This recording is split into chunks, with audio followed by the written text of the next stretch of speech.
Welcome to CG शिक्षा। जैसा कि हम लोग देख रहे थे 11th फिजिक्स का हम लोग 10 चैप्टर। अब आगे हम लोग देखते हैं द्रव में दाब के नियम। क्लियर। वास्तव में द्रवों के दाब के नियम क्या होता है, इस चीज़ को हम लोग अभी क्लियर करने वाले हैं। तो अभी हमारा जो टॉपिक है वो है भाई द्रवों में दाब के नियम। द्रवों में दाब के नियम। द्रवों में दाब के नियम के अंतर्गत हम लोग इस चीज़ को देखते हैं भाई कि द्रवों के दाब संबंधी जो नियम है वो किस तरीके से है, इस चीज़ को हम लोग यहाँ से देखते हैं। द्रवों के दाब के नियम से संबंधित इस चीज़ को हम लोग देखते हैं। तो फर्स्ट थिंग है आपके पास स्थिर द्रवों के अंदर। फर्स्ट थिंग जो क्या है वो क्या है, स्थिर द्रवों के अंदर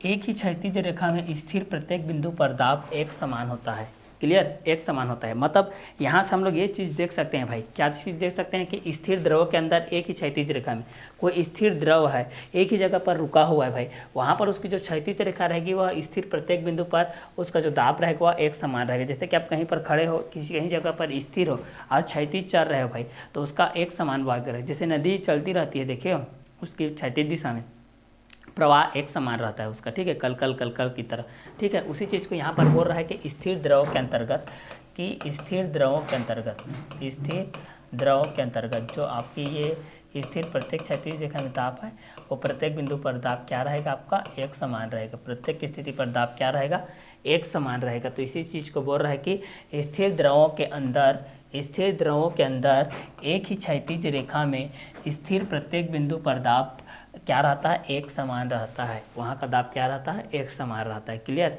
और सेकेंड चीज़ क्या बोल रहा है कि स्थिर द्रव के अंदर, फिर से बोल रहा है, जो आप लोगों का स्थिर द्रव है भाई, स्थिर द्रव है यहाँ पर ना, जो आपका स्थिर द्रव है, स्थिर द्रव के अंदर किसी बिंदु पर दाब, स्थिर द्रव के अंतर्गत किसी बिंदु पर दाब द्रव की सतह से ऊर्ध्वाधर गहराई, द्रव की सतह से ऊर्ध्वाधर गहराई के अनुक्रमानुपाती होती है। जो भी गहराई है,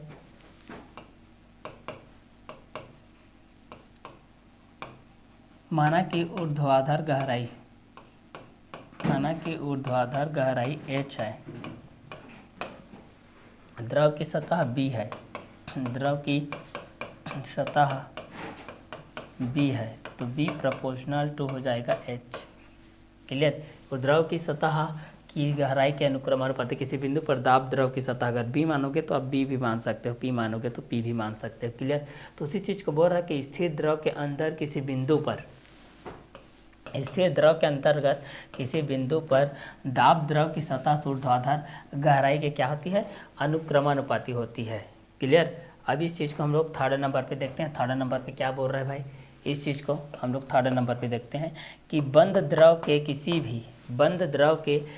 भी भाग पर आरोपित दाब द्रव द्वारा सभी दिशाओं में समान रूप से उसी परिणाम में संचरित हो जाते हैं। ठीक है, कि बंद द्रव रहेगा मतलब क्लोज रहेगा आप लोग का,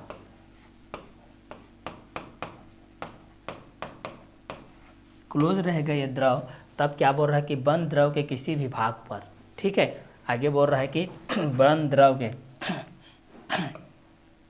द्रव के किसी भी भाग पर आरोपित दाब द्रव द्वारा सभी दिशाओं में समान रूप से उसी परिमाण में क्या होते हैं, संचरित होते हैं। उसी परिणाम में क्या होते हैं, संचरित होते हैं। क्लियर। आगे देखते हैं इसको फोर्थ नंबर पे। स्थिर द्रव के अंदर किसी बिंदु पर दाब द्रव के घनत्व के क्या होती है, अनुक्रमानुपाती होती है। तो इस चीज़ को आप लोग इस तरीके से भी देख सकते हैं कि स्थिर द्रव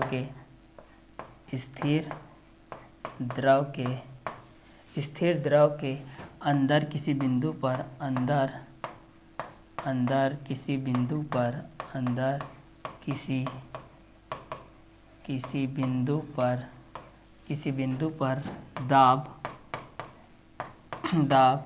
द्रव के घनत्व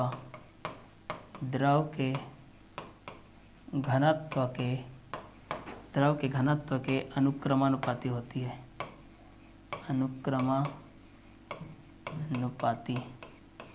अनुक्रमानुपाती होता है,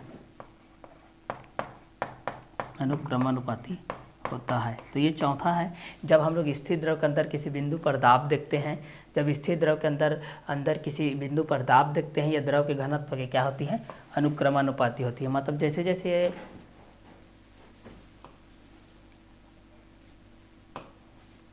द्रव के घनत्व तो बढ़ते जाएगा, वैसे वैसे बिंदु पर दाब भी क्या होते जाएगा, बढ़ते जाएगा। अनुक्रमानुपाती, घटते जाएगा तो घटते जाएगा, बढ़ते जाएगा तो बढ़ते जाएगा। तो द्रवों में दाब के नियम के अंतर्गत हम लोग फर्स्ट में क्या देखें कि यह स्थिर द्रवों के अंदर एक ही क्षैतिज रेखा में, यह स्थिर द्रवों के अंदर एक ही क्षैतिज रेखा में स्थिर प्रत्येक बिंदु पर दाब एक समान होता है। और दूसरा, स्थिर द्रव के अंदर किसी बिंदु पर दाब द्रव की सतह से ऊर्ध्वाधर गहराई के क्या होती है, यह अनुक्रमानुपाती होती है। और तीसरा क्या है, बंद द्रव के किसी भी भाग पर आरोपित, बंद द्रव के किसी भी भाग पर आरोपित दाब द्रव द्वारा सभी दिशाओं में समान रूप से उसी परिमाण में क्या होते हैं, संचरित होते रहते हैं। और चौथा जो चीज़ है भाई, मोस्ट इंपॉर्टेंट थिंग है, चौथा क्या है, स्थिर द्रव के अंदर स्थिर द्रव के अंदर किसी बिंदु पर दाब द्रव के घनत्व की क्या होती है, यह अनुक्रमानुपाती होती है। दाब द्रव के घनत्व की क्या होती है, अनुक्रमानुपाती होती है। ठीक है, तो ये चौथा हो गया। तो पहला, द्रवों में दाब के नियम के अंतर्गत हम लोगों ने ये चीज़ को देखा है कि द्रवों के दाब संबंधित नियम निम्न है। स्थिर द्रव के अंदर एक ही क्षैतिज रेखा में स्थिर प्रत्येक बिंदु पर दाब एक समान होता है स्थिर द्रव के रूप में। तो स्थिर द्रव के अंदर किसी बिंदु पर दाब द्रव की सतह से ऊर्ध्वाधर गहराई की क्या होती है, अनुक्रमानुपाती होती है। बंद द्रव के किसी भी भाग पर आरोपित दाब द्रव द्वारा सभी दिशाओं में समान रूप से उसी परिणाम में संचरित होती है। और चौथा, स्थिर द्रव के अंदर किसी भी बिंदु पर दाब द्रव के घनत्व के अनुक्रमानुपाती होती है। क्लियर? तो ये आप लोगों का द्रव में दाब के नियम के अंतर्गत आ गया। इसके आगे वाला कंटेंट को देखते हैं, धारा रेखीय प्रभाव या अपरिवर्ती प्रभाव। धारा रेखीय प्रभाव, ठीक है, इसको हम लोग धारा रेखीय प्रभाव कहते हैं ना। ये आप लोगों का धारा रेखीय प्रभाव है, ये रहा है ना, धारा रेखीय प्रभाव है, ये आप लोगों का धारा रेखीय प्रभाव, धारा रेखीय प्रवाह, धारा रेखीय प्रवाह, या इसको अपरिवर्ती प्रवाह बोलते हैं।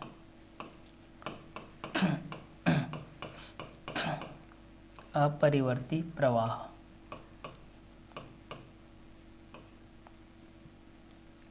इस चीज को हम लोग देखते हैं। चलिए, धारा रेखीय प्रवाह या अपरिवर्ती प्रवाह। चलिए, तो इस चीज को हम लोग देखते हैं, धारा रेखीय प्रवाह, धारा रेखीय प्रवाह या अपरिवर्ती प्रवाह, या अपरिवर्ती प्रवाह। तो इस चीज को हम लोग देखते हैं। चलिए, जब कोई तरल पदार्थ, जब कोई तरल इस प्रकार प्रवाहित होता है कि जब कोई तरल इस प्रकार प्रवाहित होता है कि इस प्रकार प्रवाहित होता है कि किसी निश्चित बिंदु से किसी निश्चित बिंदु से गुजरने वाला, किसी निश्चित बिंदु से गुजरने वाला, किसी निश्चित बिंदु से गुजरने वाला प्रत्येक कण उसी मार्ग पर, प्रत्येक कण उसी मार्ग पर, प्रत्येक कण उसी मार्ग पर, प्रत्येक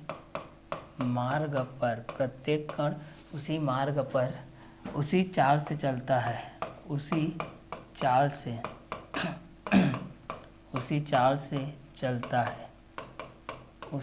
से चलता है जिस पर उसके आगे वाला, जिस पर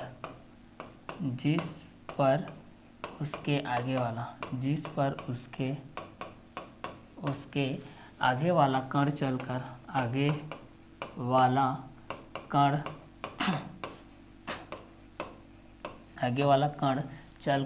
आगे बढ़ गया है, आगे बढ़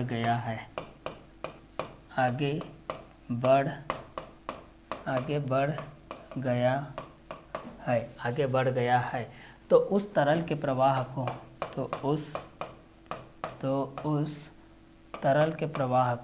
उस तरल तो उस तरल के प्रवाह को धारा रेखीय प्रवाह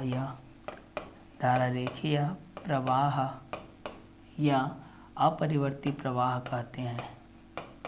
अपरिवर्ती प्रवाह कहते हैं। तो यहाँ पर हम लोग देख रहे हैं कि धारा रेखीय प्रवाह या अपरिवर्ती प्रवाह, ठीक है। Streamlined flow of steady flow के अंतर्गत हम लोग इस चीज़ को देखते हैं कि जब कोई तरल इस प्रकार प्रवाहित होती है, जब कोई तरल इस प्रकार प्रवाहित होता है कि किसी निश्चित बिंदु से गुजरने वाला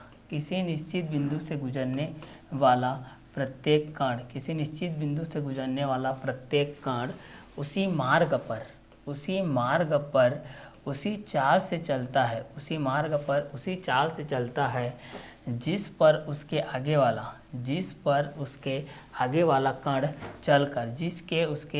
कण चलकर आगे बढ़ गया है। तो उस तरल के प्रवाह को धारा रेखीय मतलब धारा के समान चलना, एक वेग से कंटिन्यू, तो उस तरल के प्रवाह को हम लोग क्या बोलते हैं? धारा रेखीय प्रवाह बोलते हैं या अपरिवर्ती प्रवाह बोलते हैं। मतलब वह परिवर्तनशील नहीं होता है, मतलब वह चेंज नहीं होता है, नो चेंज रहता है। क्लियर?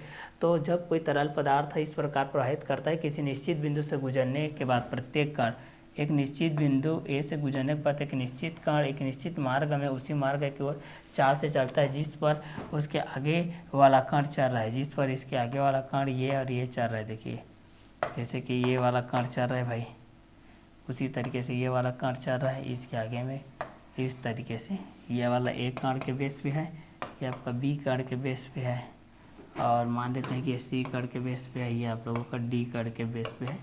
इस तरीके से इससे ये चल रहा है। तो जब कोई तरल इस प्रकार प्रवाहित होता है कि वह किसी निश्चित बिंदु से गुजरने वाला प्रत्येक कण उसी मार्ग पर उसी चाल से चलता है जिस पर उसके आगे वाला कण चलकर आगे बढ़ गया है, तो उस तरल के प्रवाह को धारा रेखीय प्रवाह या अपरिवर्ती प्रवाह कहते हैं। तो इस चीज़ को हम लोग धारा रेखीय प्रवाह या अपरिवर्ती प्रवाह कहते हैं।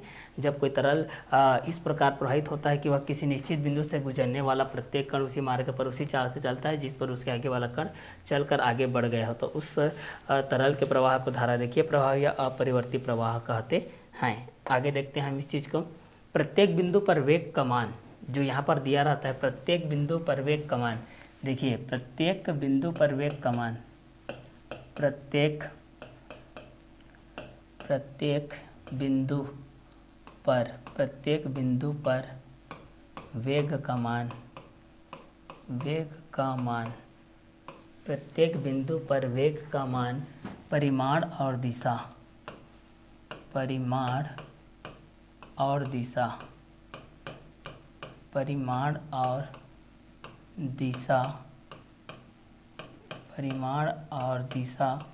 दोनों में स्थिर रहता है, दोनों में स्थिर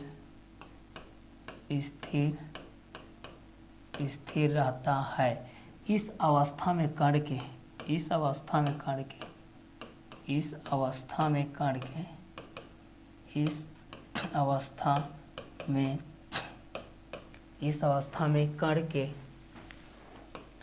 कण के चलने के मार्ग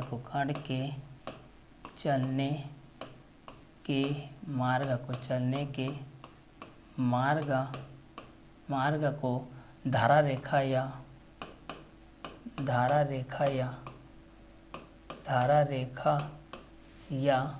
प्रवाह रेखा कहते हैं।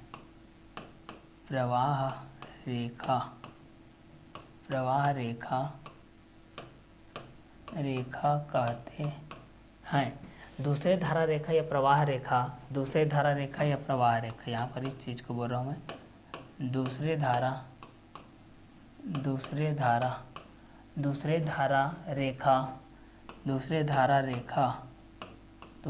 रेखा या प्रवाह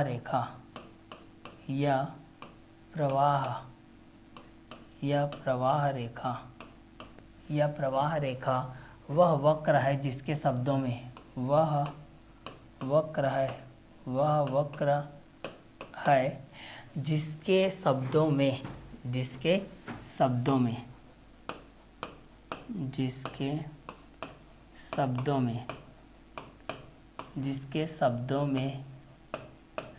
में एक किसी बिंदु पर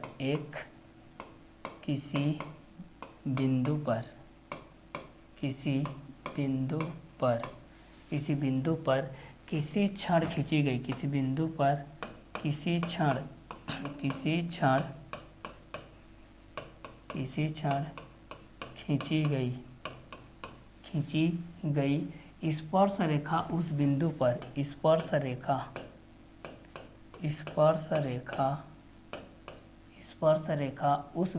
द्रव के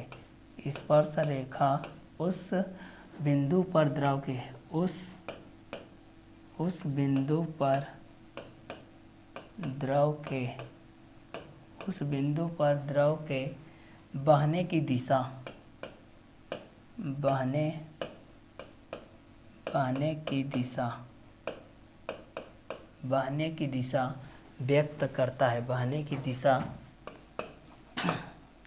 व्यक्त करता है। व्यक्त करता है। धारा रेखा का सरल रेखीय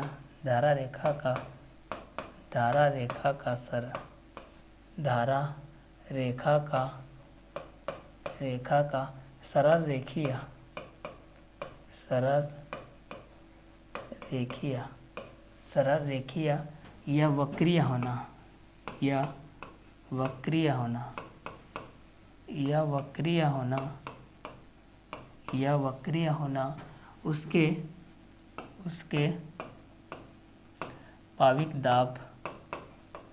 उसके पाविक दाब के एक समान या विभिन्न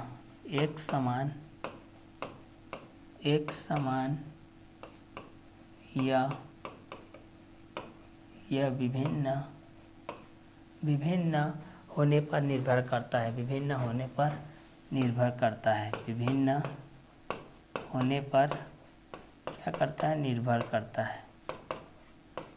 निर्भर करता है। अब इस चीज़ को देखते हैं कि यह किस तरीके से अलग है, किस तरीके से ये होता है भाई। तो प्रत्येक बिंदु पर वेग का मान, परिमाण और दिशा दोनों में स्थिर रहता है। प्रत्येक बिंदु पर वेग का परिमाण और दिशा दोनों में स्थिर रहता है। इस अवस्था में कण के चलने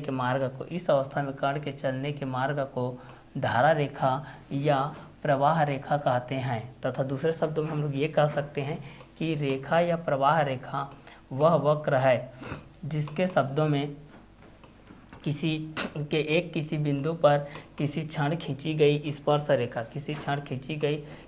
रेखा उस बिंदु पर द्रव के बहने की दिशा क्या करता है, व्यक्त करता है। तो धारा रेखा का सरल रेखीय या वक्रीय होना उसके पाविक दाब के एक समान या विभिन्न होने पर क्या करता है, निर्भर करता है। तो इस चीज़ को आप लोग यहाँ पर इसके थ्रू से देखिएगा। क्लियर। तो ये प्रत्येक बिंदु पर वेग का मान, परिमाण और दिशा दोनों में स्थिर रहता है। इस अवस्था में कण के चलने के मार्ग को धारा रेखा या प्रवाह रेखा कहते हैं। दूसरे शब्दों में यह रेखा या प्रवाह रेखा वह वक्र है जिसके शब्दों में किसी बिंदु पर किसी क्षण खींची गई स्पर्श रेखा और उस बिंदु पर द्रव के बहने की दिशा व्यक्त करता है। धारा रेखा का सरल रेखीय या वक्रीय होना उसके पाविक दाब के एक समान या विभिन्न होने पर क्या करता है, निर्भर करता है। क्लियर। अब देखते हैं टर्बुलेटेड फ्लो, विक्षुब्ध प्रभाव क्या है, इस चीज़ को हम लोग देखते हैं भाई। चलिए तो इस चीज़ को हम लोग देखते हैं यहाँ से विक्षुब्ध प्रभाव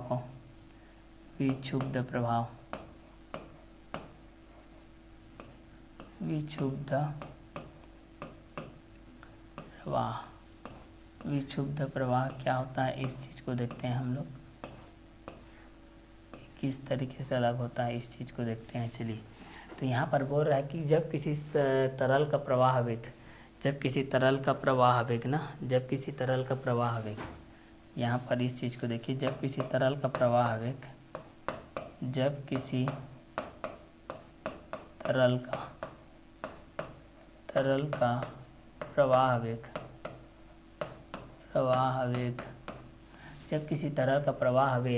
क्रांतिक वेग से अधिक होता है, क्रांतिक वेग से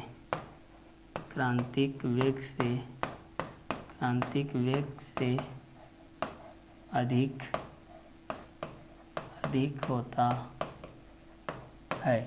जब किसी तरल का प्रवाह वेग क्रांतिक वेग से अधिक होता है, क्रांतिक वेग से अधिक होता है या अधिक हो जाता है, अथवा अधिक हो जाता है, अधिक हो जाता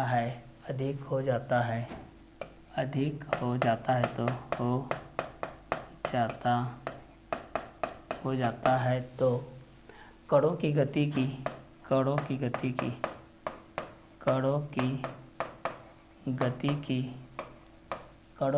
की अनियमित तथा टेढ़ी मेढ़ी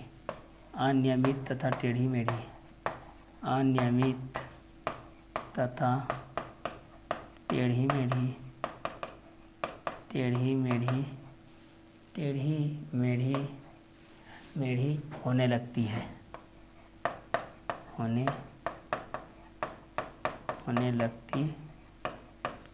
है, जिससे तरल में भंवरे उत्पन्न होती है, जिससे तरल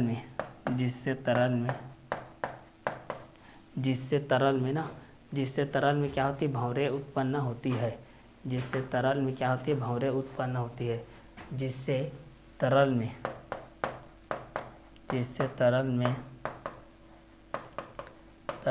भंवरे उत्पन्न हो जाती है,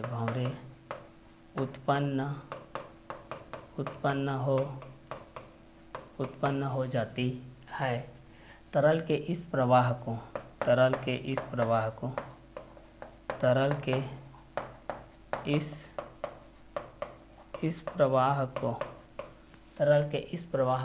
विक्षुब्ध प्रवाह कहते हैं, विक्षुब्ध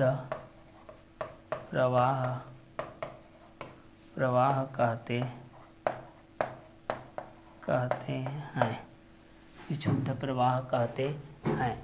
ठीक है। जब तरल के कणों की ना सेकेंड चीज में देखते हैं, जब तरल के कणों की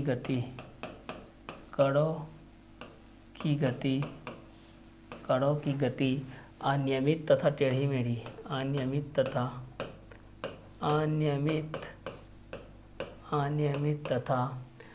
मेढ़ी होती है,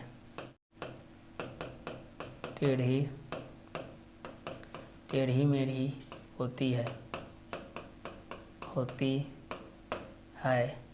तो तरल के प्रवाह को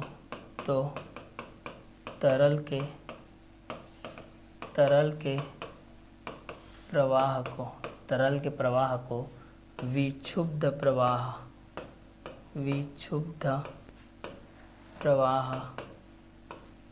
प्रवाह कहते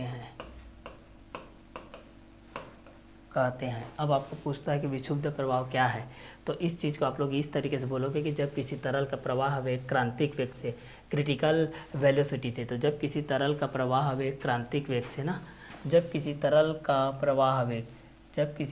प्रवाह वेग जब भी इस चीज़ को आप लोग पूछते हैं या आप लोगों को बोला जाता है, तो आप लोग इस तरीके से बोलिएगा कि जब किसी तरल का प्रवाह वेग क्रांतिक वेग से अधिक हो जाता है, किस वेग से अधिक हो जाता है, क्रांतिक वेग से अधिक हो जाता है, या से अधिक हो जाता है या अधिक होने का प्रयास करता है, तब वहाँ पर कणों की जो गति होती है वह अनियमित हो जाती है। कणों की जो गति होगी इस तरीके से वह अनियमित हो जाएगी, इस तरीके से कणों की जो गति होगी इस तरीके से नियमित हो जाएगी, वो इस तरफ जाएगा, वो इस तरीके जाएगा, इस तरीके से एक पथ पे वो लोग नहीं रहेंगे, एक पथ पे वो लोग गति नहीं करेंगे, तो ये अनियमित हो जाएगी तथा टेढ़ी मेढ़ी होने लगती है, इधर उधर टेढ़ी मेढ़ी होकर के क्या हो जाती है, बिखर जाती है, जिससे तरल में क्या होती है, भंवरे उत्पन्न हो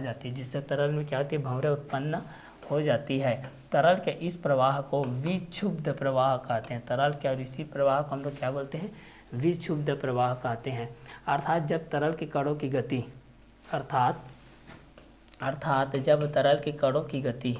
जब तरल के कणों की गति अनियमित तथा टेढ़ी मेढ़ी होती है, अनियमित इर्रेगुलर जिसको बोलते हैं, तथा टेढ़ी मेढ़ी जिग जैग होती है, तब इस प्रवाह को हम लोग बोलते हैं विक्षुब्ध प्रवाह। तब इस प्रवाह को हम लोग क्या बोलते हैं, विक्षुब्ध प्रवाह। तो एग्जाम में आएगा तो आप लोग क्या लिखोगे तरल प्रवाह के रूप में, विक्षुब्ध प्रवाह के रूप में, कि जब किसी तरल का प्रवाह वेग क्रांतिक वेग से अधिक हो जाता है तो कणों की गति अनियमित तथा टेढ़ी मेढ़ी होने लगती है, जिससे तरल में भंवरें उत्पन्न हो जाती है। तरल के इस प्रवाह को विक्षुब्ध प्रवाह कहते हैं।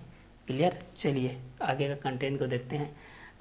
अतः यह द्रव का विक्षुब्ध प्रवाह, ठीक है, द्रव का विक्षुब्ध प्रवाह ना, यहाँ पर मैं लिख रहा हूँ द्रव का विक्षुब्ध प्रवाह, द्रव का विक्षुब्ध प्रवाह एक अनियमित तथा अव्यवस्थित,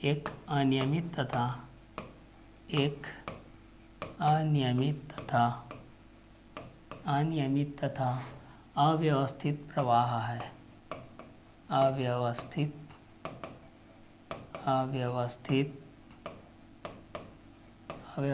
प्रवाह है। इसमें द्रव के प्रवाह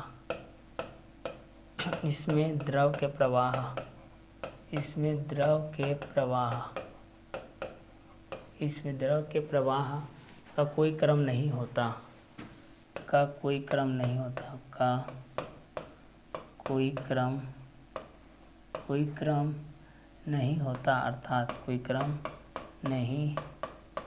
होता, अर्थात द्रव का प्रत्येक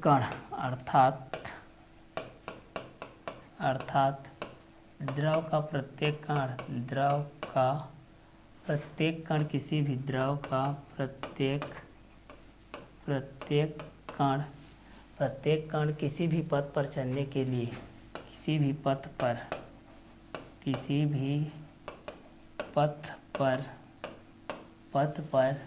चलने के लिए स्वतंत्र होता है।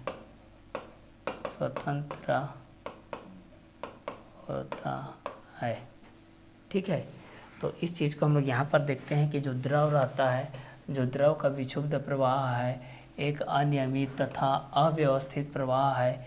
इसमें द्रव के प्रवाह का कोई क्रम नहीं होता है, अर्थात द्रव